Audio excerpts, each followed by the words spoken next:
इस वक्त अमेरिका की 50 में से 25 रियासतों में बर्फानी तूफान फैला हुआ है, कहीं कम तो कहीं ज़्यादा। रियासत मिशिगन जहां पर मैं रहता हूं, वहां रात भर में तकरीबन 6 से 10 इंच बर्फबारी हो चुकी है। आप मेरे पीछे देख सकते हैं, ऑन एवरेज 1 घंटे में 1 इंच बर्फ गिरी है। ऐसे मौसम में अगर आपके पास 2 चीज़ें हों तो वो बड़ी काम आती हैं। एक तो गैराज जिसके अंदर आप अपनी गाड़ियाँ खड़ी कर सकते हैं, और दूसरी एक मजबूत कमर जिसे इस्तेमाल करके ये सारा बर्फ़ आपको साफ़ करना होता है। ये तो घर के आगे का हिस्सा है। मैं आपको अपना बैकयार्ड दिखाता हूँ।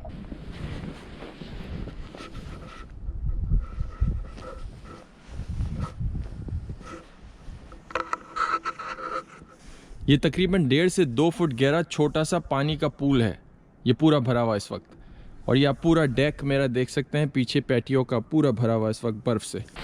ये वैसे तो गर्मियों में बच्चों के खेलने का झूला है, लेकिन सर्दियों में महकमा मौसमियात के लिए बर्फ़ नापने का आला भी साबित हो सकता है। इस वक्त बर्फबारी नहीं हो रही, लेकिन ऐसे मौसम में ये देखना बहुत ज़रूरी होता है कि आने वाले दिनों में टेम्परेचर कैसा है। अगर टेम्परेचर 0 डिग्री सेल्सियस से नीचे है, जो कि आजकल होने वाला है अगले दिनों में, तो ये बहुत ही सीरियस बात होती है, क्योंकि ये सारा बर्फ़ इस वक्त जो आप देख रहे हैं, जो सॉफ्ट है, वो over the time hard ice बन जाती है। और सड़कों पे, साइड वॉक्स पे जब ये हार्ड आइस बनी होती है तो लोगों के लिए चलना मुश्किल हो जाता है, बल्कि कुछ लोगों के लिए तो इस पे चलना ख़तरे की बात होती है, ख़ासकर बूढ़े या माजूर लोगों के लिए, क्योंकि हमेशा फिसलने का ख़तरा होता है। अमेरिका की बाकी जो रियासतें हैं, स्पेशली सदर्न रियासतें जहाँ पर अमूमन मौसम गर्म होता है, वहाँ पर भी ये तूफ़ान फैला हुआ है और कहीं ना कहीं कुछ ना कुछ बर्फबारी या टेम्परेचर फ्रीजिंग लेवल पे पहुंच चुका है, जिसकी वजह से वहाँ पर बिजली की आउटेजेस भी हो रही है। अमूमन लोगों को आदत नहीं है घरों में हीटर चलाने की या बिजली कंज्यूम करने की बहुत ज़्यादा, लेकिन ऐसे मौसम में पावर कंजम्पशन बढ़ जाता है, डिमांड बढ़ जाती है, इसलिए उसकी सप्लाई को मेनटेन करना